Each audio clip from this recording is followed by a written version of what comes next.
Nous allons aborder dans cette fiche vidéo l'intégration.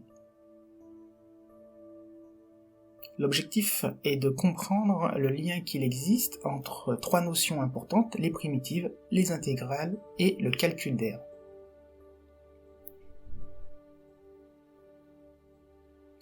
Nous allons commencer par utiliser un graphique pour bien comprendre. On remarque ici une courbe rouge qui correspond à la courbe de la fonction f et deux aires, une en bleu, une en vert.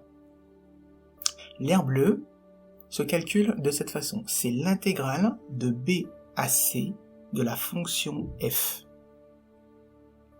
Cette aire est positive.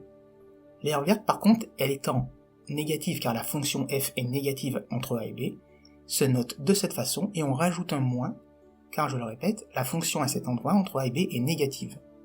Et une aire est toujours positive. Voici donc quelques propriétés à connaître sur les intégrales. La première, très importante, c'est la relation de Chasles. On remarque que l'aire assurée, c'est égal à la somme de l'aire bleue plus l'aire verte. Des règles sur la linéarité. Le coefficient k peut être déplacé à l'extérieur de l'intégrale, ça ne change pas, et on remarque que l'intégrale d'une somme, c'est la somme des intégrales. Les inégalités. Si f est positive, alors l'intégrale de la fonction sera positive, et si f est plus petit que la fonction g, eh bien l'intégrale de la fonction f sera plus petite que l'intégrale de la fonction g.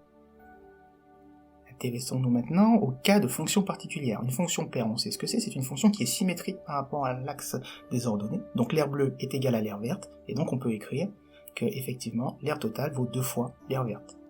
La fonction impaire, cette fois-ci, est symétrique par rapport au centre du repère, et donc ici l'aire verte vaut moins l'aire bleue, la somme des deux vaut 0. Et pour une fonction périodique, on s'aperçoit tout simplement que l'aire bleue est équivalente à l'aire verte, d'où la formule qui est écrite juste au-dessus.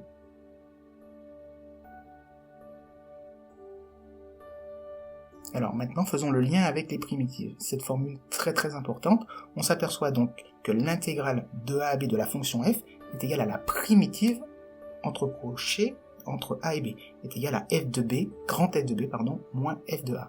Donc pour calculer une intégrale, on a absolument besoin de savoir déterminer la primitive de la fonction qui est dans l'intégrale.